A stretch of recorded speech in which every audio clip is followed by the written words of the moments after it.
Hi guys, welcome to the first of a new series of tutorials I'm gonna do together with another guy, but I can't talk an awful lot about that yet.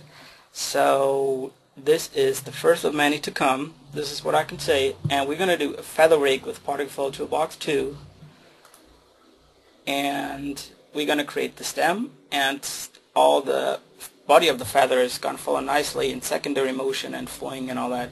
And this setup is applicable to multiple feathers as well, because it's really fast in terms of playback times and caching times. And in case you ever have to do a close-up feather falling or something, this is a setup that you could use doing so. It is roughly based on a setup I did for my second DVD, PFlow Toolbox 2, this foliage setup for fern, etc., etc. And we gonna push this a little further and do it with a twist, but it's a almost very similar setup. And another one you might have seen is the flexible stem tutorial here that I did for during the beta testing, and this is how we're gonna set up the stem. So all those can be found on PFlow Toolbox Office Volume 2. Especially here, number 10, foliage. So if you want to go deeper and start with Toolbox 2, this is the DVD you probably might want to get, because there's only one Toolbox 2 DVD out, and this is mine. So what I did at first is I found me a nice feather. I went to DeviantArt, to the stock photo and research section, and found me a feather that is on a dark background, so it is easy to knock it out in Photoshop, which I then did just with the magic wand tool, totally unfancy. That's what has little fringy white edges, but this is not going to be like a shading and texturing tutorial, so you might have to live with that. Right, so here we are in Max, and what I did as the very first step is I created an image plane, same size and width and height of the image I knocked out in Photoshop, and mapped it on there with the alpha channel, and then I locked the transform so I can't accidentally rotate or move it around. You do that in the hierarchy, link info, and then here lock, you check all those checkboxes, because if I freeze this image plane, I don't see what I'm doing anymore. So this is as good as frozen. It doesn't move, and this is what we want to use as a reference for our feather, which we model as the first step. And we want to create the stem first in the front view with a spline, and we just use our line tool here. You know, when you click it creates hard edge knots, and if you click and hold you get bezier knots. So this is what we want to use, bezier knots. And we start from the bottom, hold, move up to like here maybe, hold, create a knot here, and kind of just follow the where the stem goes. So let's move that over here and rotate around a bit so it just follows a little better. Move that guy over a little. You know, if you hit J, you get rid of the white box around your selection, which I find a little annoying at times. So J is the shortcut to account for that. And we just want to be roughly in the middle of all that. And let's see here.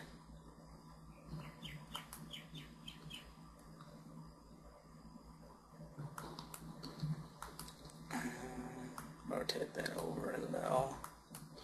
Maybe let's add another point right here. Refine. Click, and now we got another point here. Adjust that a little better. And that's not too bad overall. And then we want to use a free plugin by Grant Adam, the guy who does RP Manager, and we want to use Spline Mesher. It's under Other Gear, and then somewhere here, there it is, Spline Mesher. And because this allows for animated pointier tips, etc., etc., and just has a ton more options if you deal with renderable splines, which we ultimately gonna be.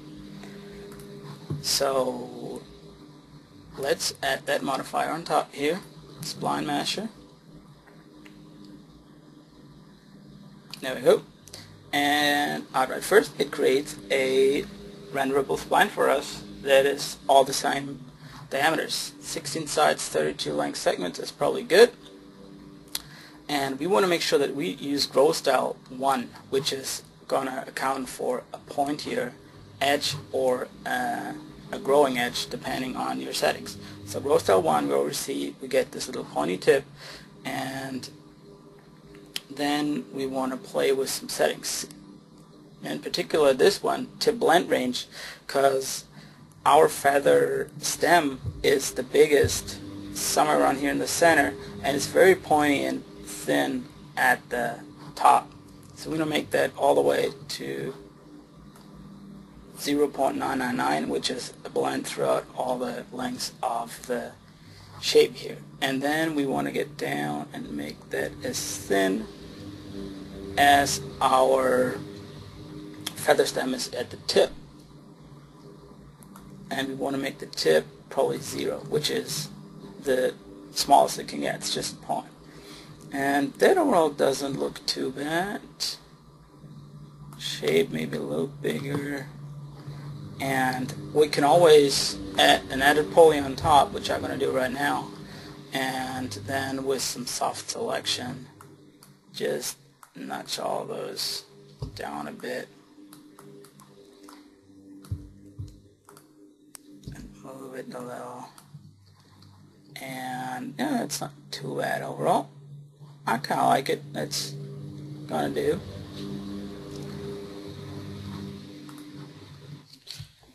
And in the next step, we gonna model the little driver cylinders that we're gonna need for box 2 to make all this move, because we're gonna skin this stem to particles that gonna give us the wiggly motion of the feather overall. But first of all, let's call this feather stem master, because I'm going to create a snapshot of that I then going to use to skin my particles, so I can always go back and change stuff in this one if I have to. It is right here, tilt snapshot, single mesh, yes, as a mesh. And now I have my replica that I'm just going to call feather stem, and my original that I'm just going to hide for now. This is the one we're going to use. And now let's go ahead and create some cylinders that are going to be our drivers. Let's make them, and let's make them red so we distinguish them better from the actual stem. And let's make them 10 and like 50 in the height. It's good, or 60 maybe. And we gonna need probably 10 of those of them, because we want to align them all around the our stem. So first of all, let's just give it 8 sides. That's plenty. And we don't need any other height and width segments, because this is just a driver. This is not going to be renderable, so we're never going to see it anyways. So first of all, let's duplicate those and make 2, 3, 4, 5. Let's make 10 copies. See where we're at. Oh, it's a bit much, of course. Maybe 6 is enough. And now we're going to align those around where our stem is at.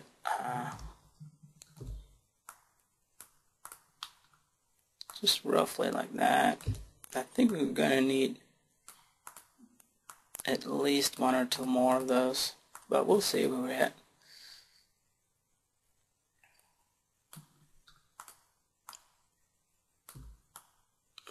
Rotate that one that way. Something like that.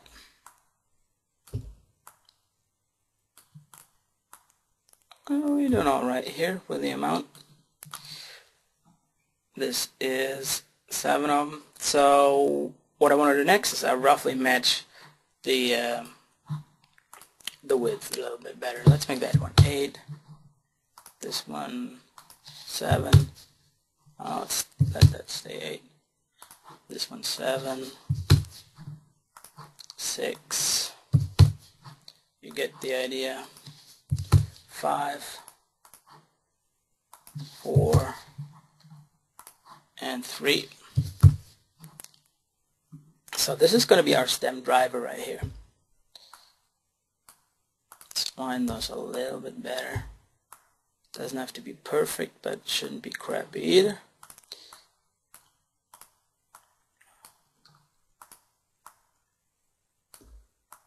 Alright. And now we can switch to perspective and create our particle system, which is going to be a physics flow. Let's rename those guys real quick. This is going to be tools, rename tool. This is going to be our feather stem driver. So now they're all renamed feather stem driver and numbered through.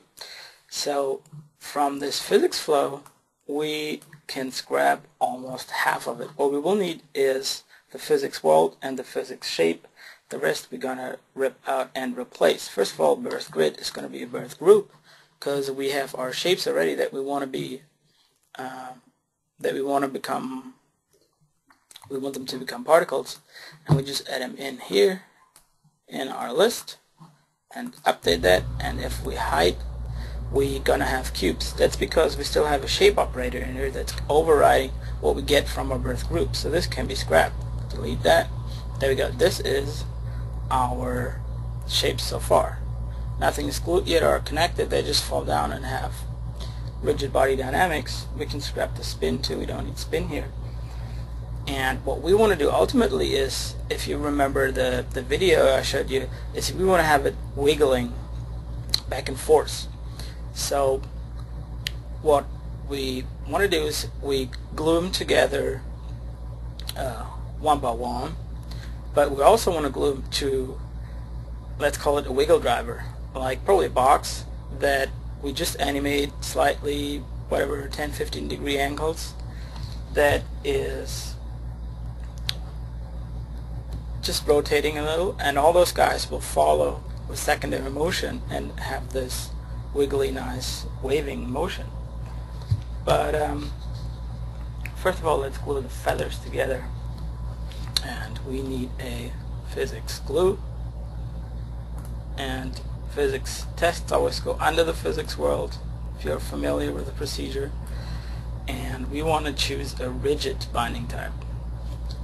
And right now nothing is happening. We want to visualize the binding because our binding distance is not enough. If we unhide the original objects here, they are 60 high, or yeah, they're all 60 high, so our binding distance will have to be bigger than that. So let's just try 100 and see what we get.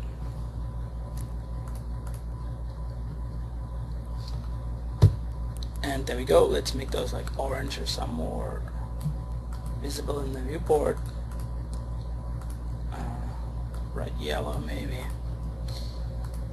But it's all glued now. You can see that if you zoom in, and what the rigid binding type does is it binds it here right down at its pivot point, and then to the next and the next and the next. And since they're 60 high, 100 is plenty enough. Probably 70 would glue them all together too, but just leave it at 100. Doesn't really matter. And max binding type we could set to 1. Let's leave that at 2, because there's no other particles that they would want to connect to anyways. It's just always the next one in front of them. And we want to glue the current event particles. If I play that back now, it's just one stem already having some flexing abilities. boing, if you want. And now we want to glue that to our, let's call it the wiggle driver. Let's turn that off for now and create a box. It doesn't have to be awfully big. Let's do 50, 50, 50. And this box, we want to animate in, let's say, 10-degree angle. Let's do angle, hit A. That's activating the ankle snap. Let's leave it as is in the first frame, and then maybe go to like frame 20. Still same.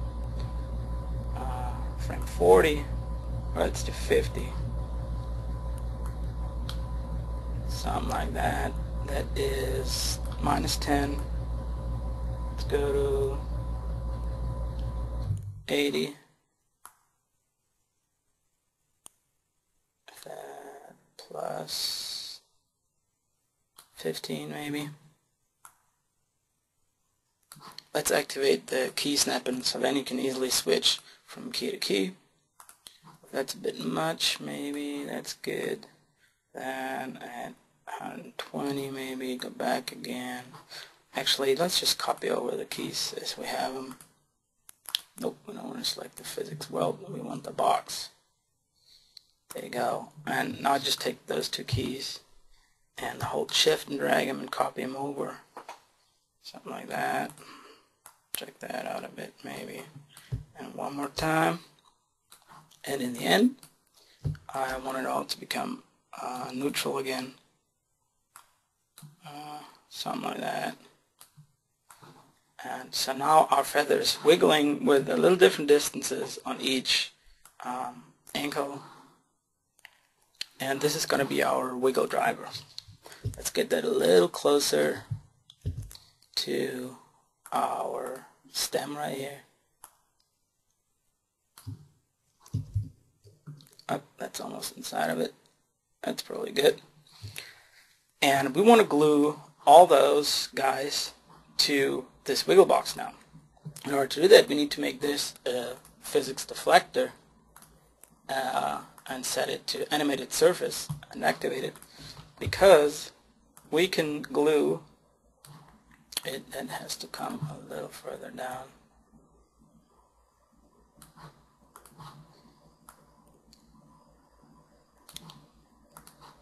Because we can glue a physics glue to deflectors as well, not just other particles. Something like that. So now they fall down and they don't see this deflector. What we have to do is we have to add a physics collision test. Put that above the glue and add in our box. So now they fall and hit the box and then still fall. They're not glued to that yet. Let's make that box blue maybe, getting a little more distinguishable colors going on here. So now we need a second physics glue where we glue all those guys to the box. Let's call this physics glue stem actually. Stem physics collision underscore driver. And then we need another physics glue, append test, physics glue, and call this one, oh, we just get rid of our display. We call this one physics glue underscore driver, like the collision object it's going to be glued to. And actually move that above, I want that to glue first. And this can stay simplified, which is the fastest, but yet, you guessed it, simplest gluing type we have. Let's make those red. And we want to glue the current particles, but furthermore we want to glue deflectors. And now we add in our box 1, which we shall name box driver. And there you see the red line, which indicates that our binding already was successful. Now you can bind it to just one particle and play with the binding distance, but it's already working. I can see by the blue line here, and let's see what we got when we play that puppy back. Now our stem is following the motion of the driver box. We want to probably ease out the stiffness of the stem a bit, which is always a good idea. With rigid binding, you have the option to modify that. If you go to physical stem, you can always right click and jump to where you want to be in the super long parameter rollout. So I always go right click, rigid binding, boom, and center average just good, the binding type. The solver factor, however, is a bit stiff. 1 is the default, 1.25 would make it even stiffer. See how the tip is now a little more jaggedy because the overall binding is has a stiffer solver factor. We want to go down, we want to make it more wiggly. So let's try 0.5. That is a lot better. This is more like it. This is more like a feather. Let's maybe do like 6.5, a little bit stiffer. Yeah, that's it. Let's leave it at 5 just for display purposes. This is not a supernatural feathery behavior, but you see the effect better, and for that sake I say we keep it at that. And this is it for our driver. What we want to now is take our stem here, the edit mesh, let's make that edit poly actually, and point cache that after we skinned it to the particles. So first of all, let's use a particle skinner. So we glue it to all those particles. Let's choose PFsource 1, which we're going to rename to PFsource stem, and activate the skinner and see what we got. This is following now, but we see that it's sticky here. It's not following all the way as it's supposed to, and that is because our distance influence is not big enough. If you remember that each and every of those stem elements has a length of 60, a distance influence of 10 just won't cut it. So what we want to do is make that like 100 maybe, and fall of 10, something a lot bigger, and this is following better now. Probably the ideal would be something like 5 and 50. It is more closer to the actual size of each and every of those stem elements, but this is working for me. Now let's hide those guys and actually make them a different color too, like an orangey, and make those asterisks.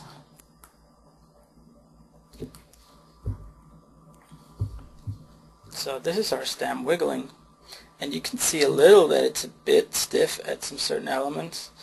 In order to account for that, you can just use more of those stem elements, double it maybe, make them half as high, and adjust your binding distance and your distance influence accordingly.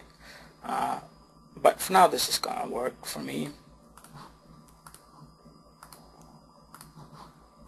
So this is our wiggling stem, the driving element, where we're going to glue a second particle system with all those feathers to it. But first of all, let's point cache that, because then we can turn off the particle system altogether. Point cache, nope, not poly, select point cache is what we want. There we go, and let's create a new file and call that feather stem is alright. Sample every frame is good, 0 to 250. If you need more accuracy, when your stuff is moving very fast, you want to sample twice a frame, but for the easy motion we got here, once a frame is totally fine. And let's record that. That goes pretty fast. There we go. And now we can disable modifiers below, which is our particle skinner, and turn off the particle system. And here's our wiggling stem point cached. So we're going to use the same technique by planting cylinders on our feather, and we're just going to follow along those little, let's call them rib lines of the feather. A feather, if you look closely, is made of thousands of those tiny hairs that stick very close together, and they always kind of suggest a little line. And you want to create small cylinders and just follow that line. So let's grab that one here and make that just maybe like a radius of 2 and a height of 20 is probably good. And then you start and place those guys along those lines you see here. Then copy that over, one here,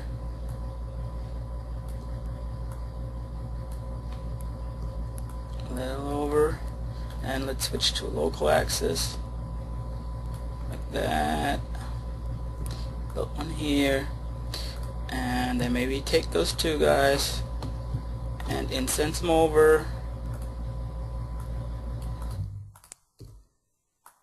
extrude that one out, and so on and so forth. I want to save that step, to be honest. I already created those in my scene. Let's delete all those guys. Oh, not that one. And I'm just going to unhide my selection set body driver. So I did exactly that. I just followed all those lines of the feather. I figured you don't want to watch me create 200 little cylinders right here. But that's what you want to do. Just follow those lines. The feather suggests where there is need for a driver cylinder. So we want to create a new particle system, another physics flow, and start setting up the secondary motion drivers. By the way, in this system I kept my physics shape to box. If I turn on geometry, I shall leave it as is and do shade it and scrub through, because see how far apart those cylinders are? It has no effect on the shapes whatsoever if it's box or convex hull, although box, capsule, and sphere are faster in terms of evaluation than the actual convex hull shape.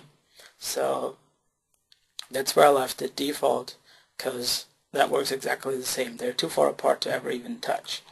But that's for that. We already baked that one out. Let's create another particle system for the feather driver. And then in the last step we're going to actually build our little feather, because I didn't have one. And let's just actually create a birth group and add in all those feather body drivers. All those guys, update. And then we're going to need a physics shape, append operator physics shape. This time we want convex hull because those are closer together, and so we wanted to evaluate a little more closely to what it's doing, and then we can shift drag the physics weld. We instance that over. You always want to have just one physics weld in your scene at a time. And guess what? We need to glue all those guys again. So we start with our feather body gluer, append test, physics glue, and we want to have a rigid body gluing type. Visualize the binding. This time again, bright yellow is good, I think. We'll see that good. And what we need, of course, is a empty particle system to actually have something viewable. 100%, that doesn't really matter. Let's make frame's good, that'll be enough. and connect that in and display geometry. And here is our stems. Let's actually make that a different color, like a brighter blue maybe. There we go, so they distinguish a little better. And if we scrub through that suck, they just fall down and they don't even see the collision box. It's because they don't know yet that it's there. But let's glue those guys together first. Let's give us a little more room here. And we actually want to have a higher binding distance because those have a height of 15 each. And that's why a binding distance of 5 is not going to get us anywhere. So let's make that 30 maybe. There you go. So 20 and let's leave it at 30. So we make sure absolutely everything binds with everything. And we won't allow binding penetration. That's when two bindings are crossing over, and some of them intersect where there's a big gap between them. We can prevent that by playing with a bind center with the ankle alignment. If you go to the Box 2 documentation, which I highly recommend to always consult for things because it's really, really good, you can go to the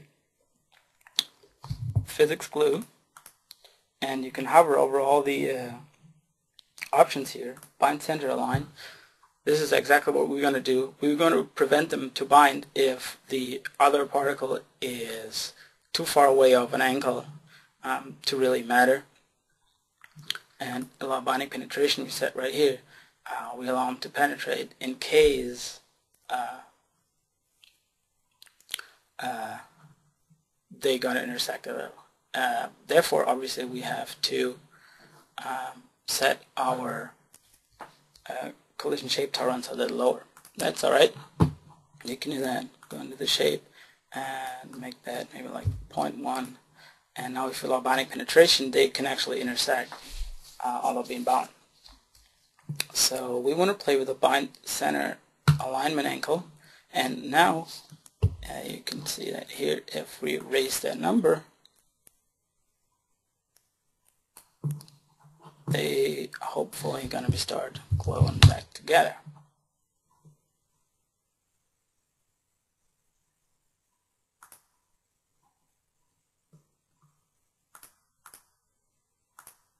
Oh, that's a display box. That's what that was.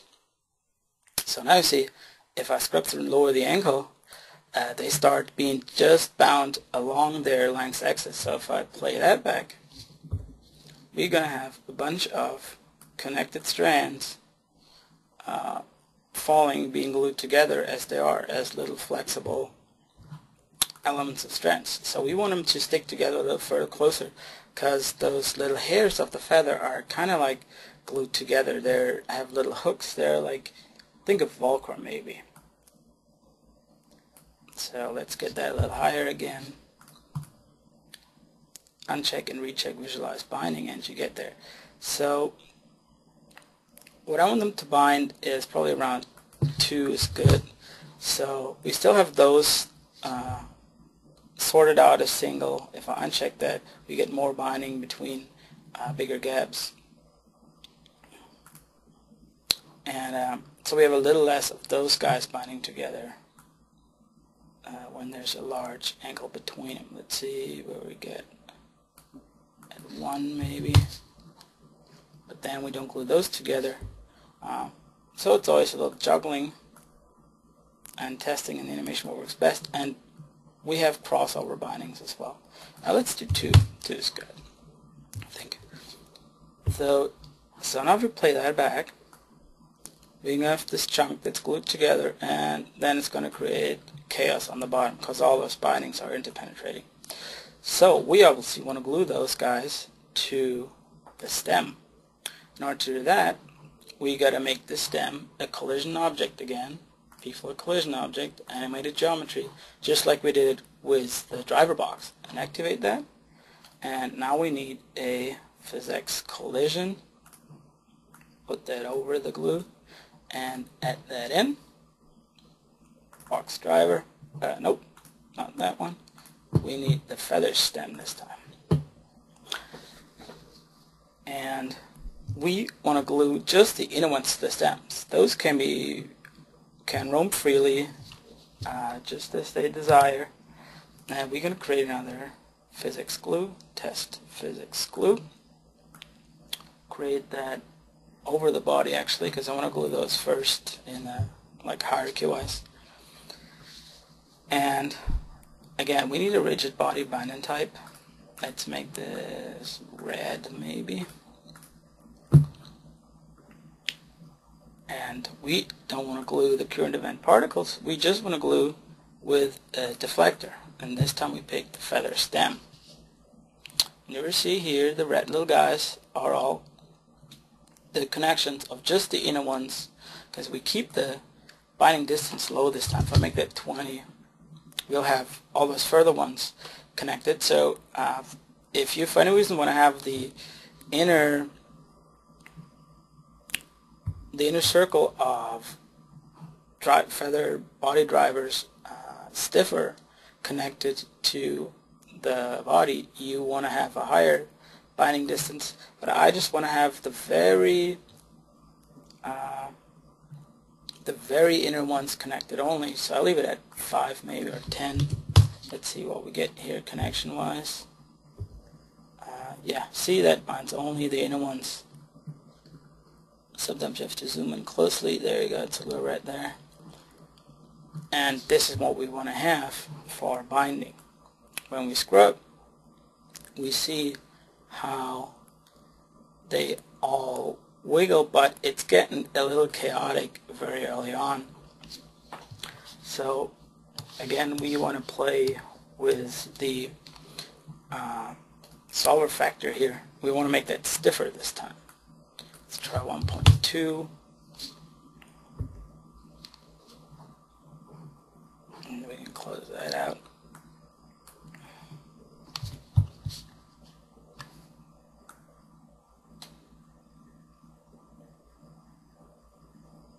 And it's again getting very chaotic.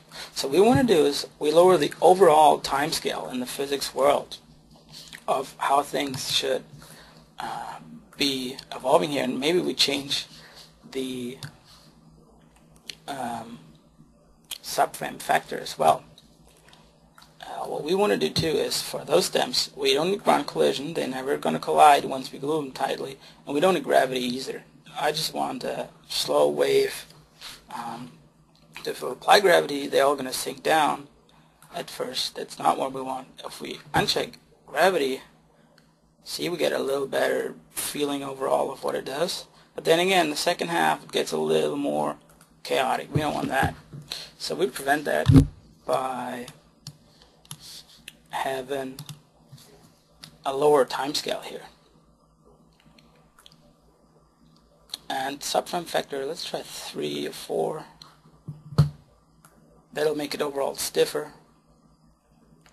That's already a bit too stiff for my taste. This is better for if you do tree trunks. The same side is great to set up trees. So 2 was a little wiggle, 4 is too hard. That's a 3.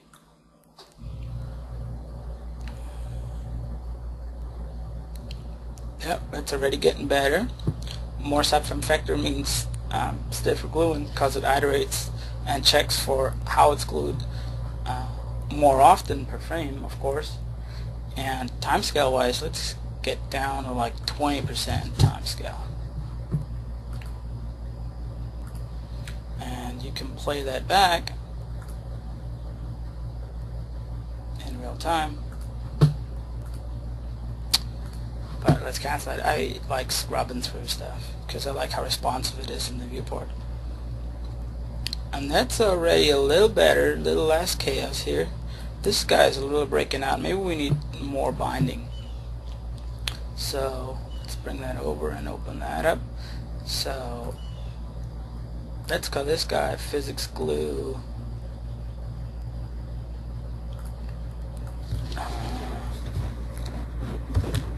body, and this is gonna be physics glue stem and physics collision stem. So in our physics glue body, maybe we need more particles, allow more particles to glue together, so let's try 6. See, now get a tighter connection here. You want it as tight as possible at the center, a little more wider here to allow more particles to like have this wiggly motion that a not so tightly connected part of the feather would have. So let's see what we get here. That's not awful overall. I think I like that already. And this is it for the overall motion. So you can try different binding types, like if you try to simplify it, it's a lot more stiffer and you have less control over how you control the stiffness. That's why I chose rigid, because you have the solver factor here that you can manipulate. 0.5 gonna be wiggly wiggly, piggly wiggly over here. See how they blend down further? That might be good for like if a pine tree is exposed to an avalanche on a VFX shot. That might be a good setup to have them interact with all the stones and rubble coming down, like big chunks of ice. Just make those collision objects in a different box 2 event or a different flow. But I like that. I don't care if one or two are wiggling out a little further. Those are the strands that are not connected to any other, so they'd be more loose anyways. What I want to do now is actually create the feather body, because we haven't done that yet. This is still just our image plane. So first of all, let's turn off this system. Right now we're back in hardware mode if you want, and let's isolate selected our image plane right here. And what I did, because I didn't have a nice feather, I just created one super cheap myself. I created a rectangle as big as the image plane roundabout, and then I used the garment maker that's used to make shapes for cloths. Garment maker right here, and then I played a little with the density. Let's try like 0.3, get it super dense. Let's see how far we can push it. 0.5. Takes it a little bit. Alright. Let's try 0.7, just for the heck of it. So what it is, next step is I used the volume select and just piped in my PNG there, and then deleted all the stuff I didn't want that is outside the feather. Let's see when this guy here finally comes to a halt. There you go, and we use a volume select. There you go. And now let's pipe in our diffuse. What I did with the PNG, very important, mono channel output alpha and alpha source image alpha. You want to have that checked in order to get nice alphas. And so I took this PNG and dropped it in the texture map. Set it to texture map, and I want to select vertices. And there you go. This is our feather selected as vertices in our garment maker. So now select the delete mesh, delete mesh, and this is our cheesy cheap feather. So if you just look at the newly created rectangle here, you see it's a little fuzzy around the edges. That's a problem that I had with my feather, but you want to use a feather that you modeled, or find a good one on TurboSquid or something like that. That's just my cheesy, cheap way to create a quick feather. And let's see what we can do in the volume select. No, that's probably pretty good. Delete mesh. I'll leave it at that for now, and then I want to call that feather body, and again create a snapshot, a single mesh, that's alright, and then I can hide that because we don't need that anymore. But I always like to keep stuff and make a snapshot because then I can always go back to the original if something didn't turn out so good. So we can delete all this fluff down here because that's the stem we already have. Let's see. Let's get rid of some of that stuff down here. That's not really what would move a lot in the feather anyways. But other than that, it's not too brutally awful. Let's call it feather body sim for simulation. And again, we gonna use the particle skinner to skin that to our drivers. Let's call that PFlow feather body,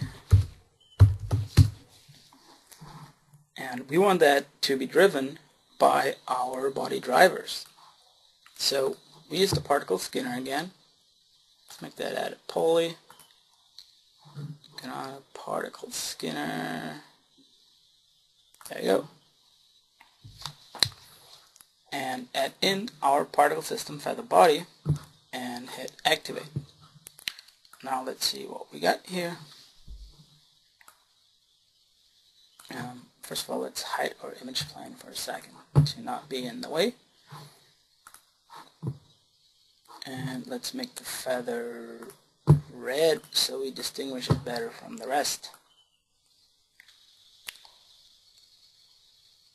So now this is following our feather, but we have some stretching issues over here. We probably need a bit more distance influence for the areas where there is no driver in place.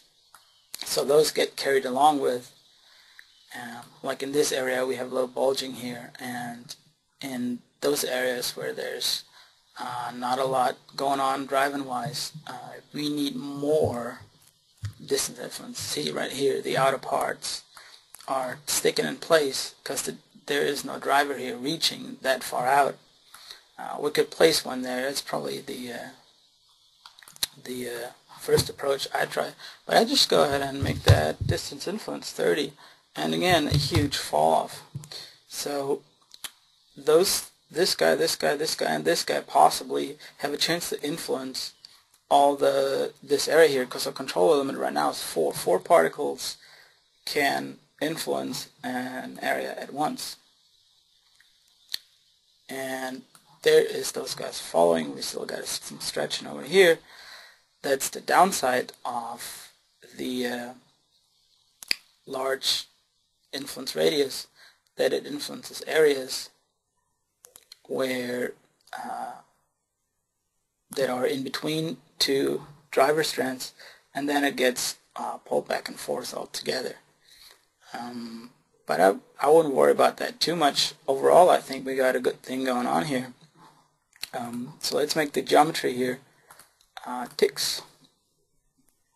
And for now, hide the binding visualization. That is the display back again. I need to unhide and reactivate the display operator. And I suggest we make a preview of that and then apply the material. So here we're done with our preview, and this is how it looks so far. And in order to prevent those stretchings here and up there, we would make sure more particles glue together in that area, or you can place another stem driver there. So let's try that. Let's go back and display those guys as geometry again. And for now, let's unhide the original ones and turn that system off so we can see what we're doing there. Let's freeze the body for now and go in front view and see what we can do about those far out stretches. Probably we can even out the distance here. Let's go to view between those two to make sure there's not too much room between the drivers per se. Let's make sure to not intersect with the stem. We raised our tolerance a little to prevent physics explosion, which is always bad to happen if you're not doing explosions. But overall you want to try to prevent it to not poke into the stem. See, this guy's doing that, for example. Same here, we can probably raise that guy up and add in another row of driver here. Let's just take this guy and shift drag and copy him over. And then we need to adjust some angles here. That's alright, like that. And let's add just one more here. And we kind of have the same issue in those areas down here, so let's just add one here.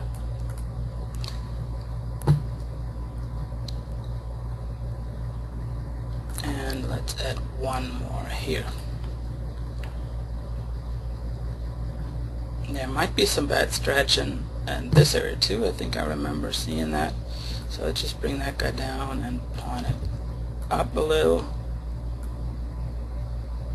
And that guy down and point him up a little. And overall bring those guys closer. And then we can fit one more up here. And let's put two of those guys over here.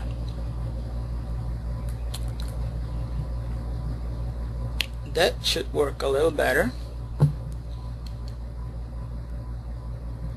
Let's try not to poke into the collision shape. Same here.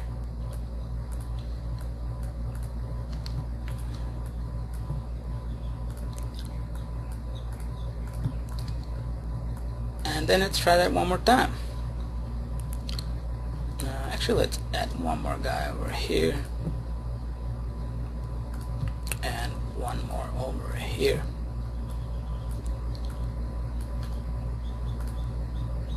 So now we kind of patch that up to not have big gaps where nothing is happening. If we align those guys to be a little further to the edge,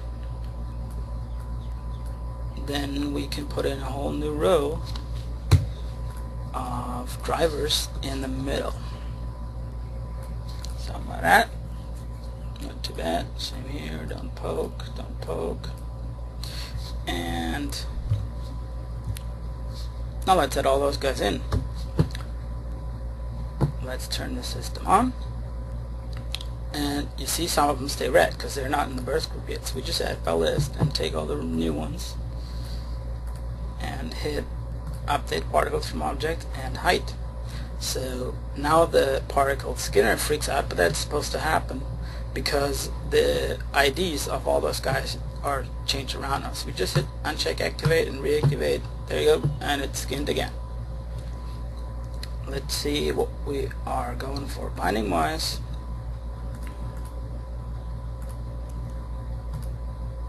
And there we go.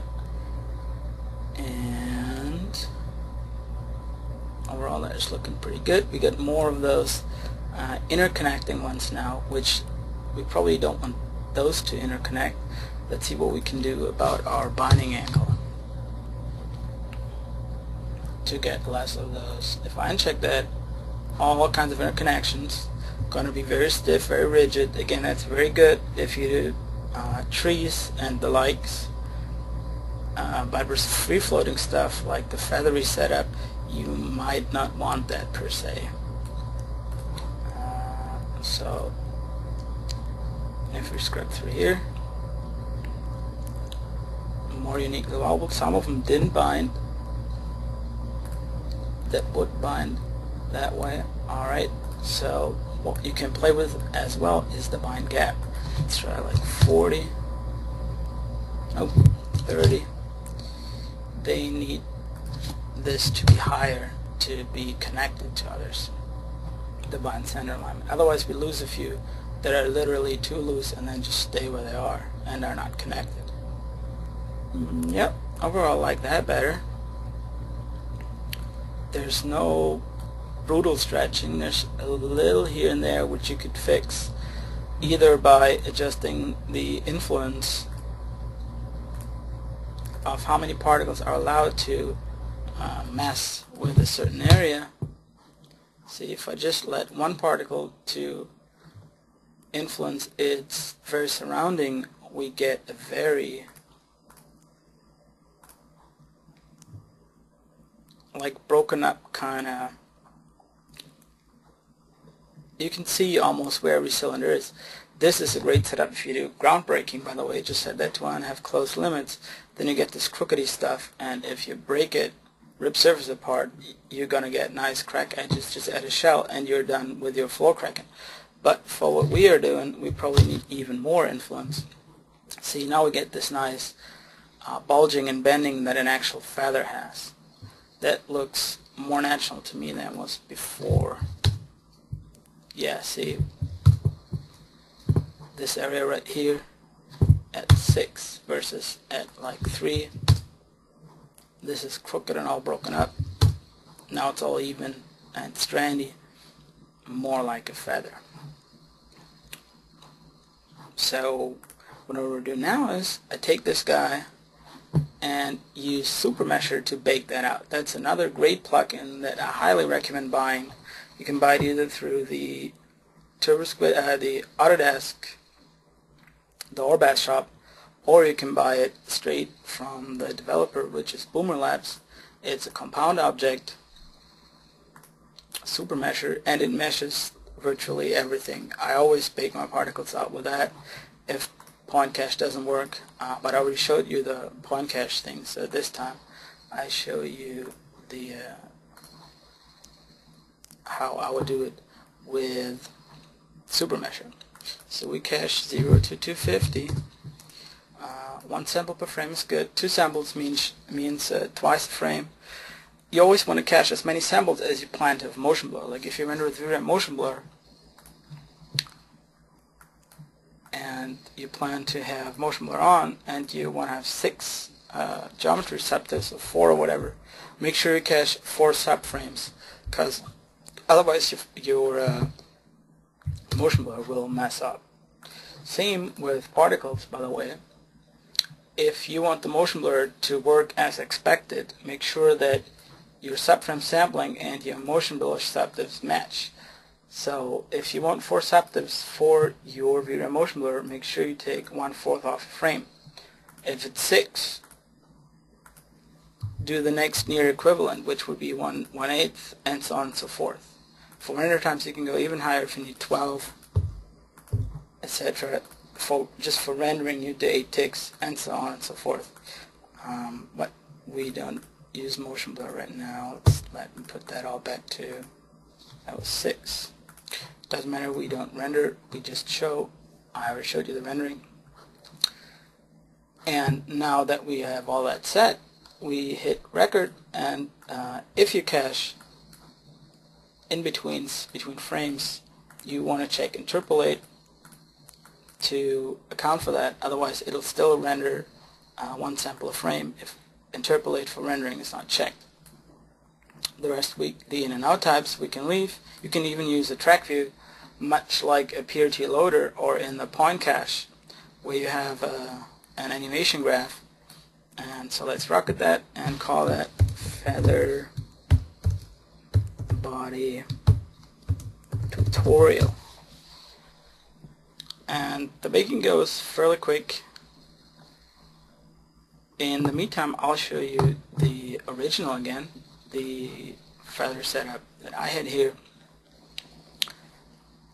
This is done the same way, just not live while recording. So here we are back in Max, and the green thing here is our super measure we want to call feather body. And now we can turn off all box 2 here and hide our original feather body as well.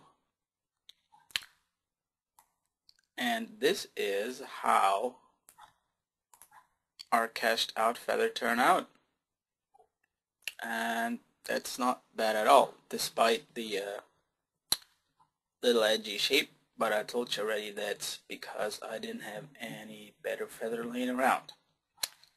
You find a good one, you do it with that. Works the exact same way.